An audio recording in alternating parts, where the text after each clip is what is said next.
Doktor, övladım bağçaya gedir. Demək olar ki, hər 2 gündən bir xəstələnir. Bunun səbəbi nə ola bilər? Bu dəqiqə həm valideynlərin, həm həkimlərin ən yaralı bir mövzusuna sual verdiniz. Xanımın mənə verdiyi sualdan görə fürsətdən istifadə edib üzümü təcrübəli həkim kimi millətimə tuturam və deyirəm, xanım çox doğru deyir. Sizin uşaqların tez-tez xəstələnmə səbəbi nədir? Çünki bir uşaq 3 gündən artıq yəni sağalıb klinik əlamətlər keçirsə bu sağalma demək deyil. Uşaqlarda bilir ki, 3-5 yaşına qədər uşaqlarda, mən bunu tez-tez xəstələnmə də deyirəm ki, doktor hər ay xəstələnir.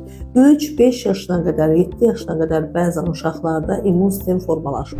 Ona görə də bir infeksiyanın türü immunitet düşür digər. Məsələn, deyək ki, uşaq tutub qızılca su çiçəyi və sonra influenza tuta bilər, rotavirus tuta bilər. Bunu biz tez-tez qarşılaşdığımız bir hallardır. Ona görə fürsətdən istifadə edib siz valideynlərdən xahiş eləmək istəyirəm ki, 3 günə uşaq sağalmır, kliniki əlamətlər itən kimi mən başa düşürəm, məcbursuz. Əksər analar çalışan qadınlardır. Amma inanın ki, həm öz övladlarınızı, həm digər övladları yoluxdurmuş olursunuz. Yəni 3 gün bitdimi, sağalıb mən aparım, bağçaya verim, kliniki əlamətlər bitmiş olur. Əslində o xəstənin yoluxuculuk qabiliyyəti qalır və uşaqlara keçmə ehtimalı yüksək olur və biri-birini yoluxdurmuş olur.